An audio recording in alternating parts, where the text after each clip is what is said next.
Hey there, Squirrel Army! How's it going? Today, I want to talk about Vivien, Monsters Advocate. You can join the Squirrel Army by subscribing. Alright, the 5 mana Vivien comes in with 3 loyalty. Actually, the main thing here that we actually care about is its static text, which says you can look at the top card of your library at any time and you may cast creature spells from the top of your library. That's what we care about the most here. Some of the other abilities that she has are okay abilities. She makes a 3/3 beast and you can put either a vigilance, reach, or trample counter on it, which I think the vigilance and the reach one are honestly the best ones for the most part, especially the reach. Yeah, the vigilance one isn't too bad either. If you're getting to the late game and you need trampling bodies, I don't think you need 3/3s, but maybe, I'm not too sure. So they do get the counters, so that is a bit different. Like, you can sort of do other things with them if they're getting the counters. Like, I think with not Anointed Procession, with Divine Visitation, you get 4/4 angels instead. So I believe that when the trample counter goes on, you can put the trample counter on the angel as well. Not 100% sure on that, but that would be a cool synergy, even though when you've got flying and vigilance, you probably don't need trample, but still, it would seem like a good trade up for the most part, so that wouldn't be too bad. Like the essentially tutoring ability, when you cast your next creature spell this turn, you search your library for a creature card with lesser converted mana cost, you put it into the battlefield and then shuffle. Like, you can get really good value off of that, obviously, but I've never used it. I have literally never used it for that ability, because most of the decks that I've put this in are token decks, and whatnot, so they really care about tokens.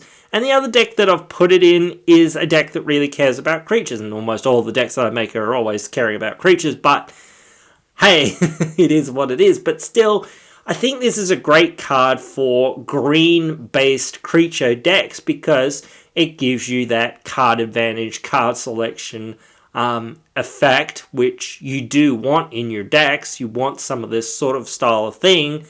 It's a fairly cheap card for the most part, as long as you get one of the more regular versions. Still $5 or $6 or so, depending on, where you're getting it and how you're getting it and whatnot, that sort of thing. But still, I think it's a very useful card for a lot of decks that a lot of decks really need to be taking a lot more advantage of, because, again, one of green's biggest weaknesses, or one of the biggest weaknesses of a lot of creature decks like this, is evasion, or having those creatures that do have evasion coming at you and coming at your planeswalker and protecting your planeswalker.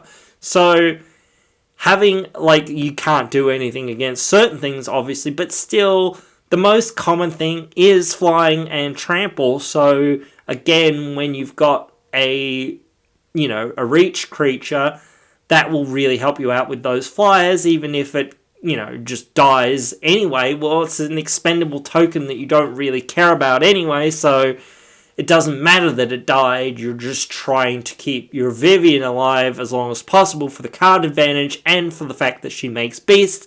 That, or you can just be like, hey, well, I am going to use the tutoring ability because now I've got this or whatever. I've got my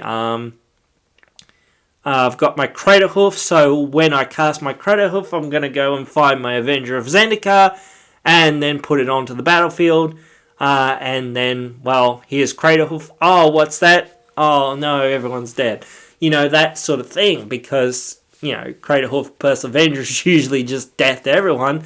But again, there are little things like that you can do Obviously, but again, it's just one of those things that it does depend what you've got in your deck, and it depends what budget you've got, and depends all that stuff. But it can be very powerful to do that effect. But I've just never really done it because, again, I'm not very enabled with tutors or that sort of stuff. I never know what I'm doing with them. I just never know what to kind of get for the most part. So I just kind of fumble and just go, I don't know what to get. So I just find lands for the most part because I'm just like, especially with anything, like if somebody gives me a tutor, I'm just like, I don't know what to tutor for. So whatever's on the top of my deck is what I've tutored for. Like, or whatever, or if it's for lands, okay, unless it's like like there are some that are non-basic land, but for the most part, like there are basic lands, so that's pretty easy. But like when it's a non-basic land, it's like, well, what am I going to get unless I'm in one of my token decks? Then it's obviously just Field of the Dead. But beyond that, if I've already got Field of the Dead in my hand or on the field, it's like, well, I don't know what to get. There's nothing really else that amazing in the deck, so I just don't know what else to get. So it's just one of those things. But again, it's just one of those things. Like, this is very limited in that regard, so it's not that hard to sort of figure it out sometimes if you've got a 1-drop or whatever or whatnot. If you've played a 2-drop and you're going to go get your 1-drop, what are you going to get? Well, I've only got a few mana dorks that could count, so that's kind of obvious, so it's not that hard to figure out, oh, I've got to get a mana dork of some sort. What's my best mana dork? Okay, go get this. Why am I getting this mana dork? I don't know, because I am, or whatever. You know, like, again, you've got to think about, and this is where knowing your deck helps and whatnot, but again, it's a lot better when you're comboing or when you're doing shenanigans and whatnot, not just playing it fairly or playing it for value or whatever. Oh, that's kind of nice or whatever. But again, it's just one of those things. It's like, oh, okay, cool. Like, again, for me, it's one of those things that I just wouldn't use because it's just like, I don't know what I'm doing and I don't know what to get and I can't make fast enough decisions a lot of the time. And afterwards, I go, oh, I could have got this, or someone will tell me, oh, you could have got that, and I'll go, oh, okay, cool. Well, I didn't think of it.